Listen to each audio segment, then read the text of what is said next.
বাচ্চা স্যাৰ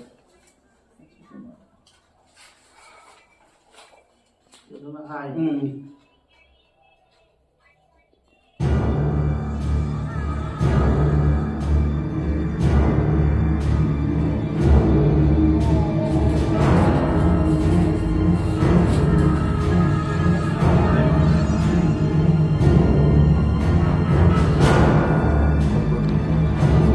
আজি 21 নৱেম্বৰ হয় আজি ৰাতিপুৱা মোক তেখেতৰ নাম বিশ্বজিৎ চহৰীয়া হয় আৰু ছাৰে মোক ৰাতিপুৱা ফোন কৰিলে 11টা মান বজাত ফোন কৰিলে যে তোমাৰ হোণ্ডা ব্ৰায়োখন মই দেখা পাইছো গাড়ীখন মোৰ ভাল লাগিছে মই গাড়ীখন ল'ম আৰু বৰ্তমান মই বেলতলত আছো আৰু ছাৰে গাড়ীখন আমি আহিলো গাড়ীখন তেখেতে এপাক চলাই চালে গাড়ীখন ভাল পালে তেখেতে আৰু তেখেতে গাড়ীখন ল'ম বুলি কৈছে মই তেখেতক নতুন ইঞ্চুৰেঞ্চ এটা আজি বনাই দিছো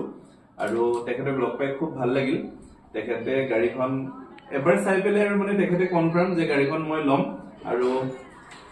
স্যাৰ আপুনি কিবা ক'ব নাই গাড়ীখন চলালো চলাই পেলাই চালো মানে ঠিকে আছে আচ্ছা আচ্ছা সাসপেনশনৰ ঠিকে আছে হয় আৰু বাকি যি মেচিনাৰী ক্ষেত্ৰত হয় ভালে পালো আচ্ছা আচ্ছা হয় টায়াৰ কেইটাও ভালে আছে হয় হয় মোৰটো ঠিক আছে okay thank you sir so স্যাৰক লগ পাই ভাল লাগিল এনেকে আমি যাতে গাড়ীবিলাক ডেলিভাৰী দি দিব পাৰো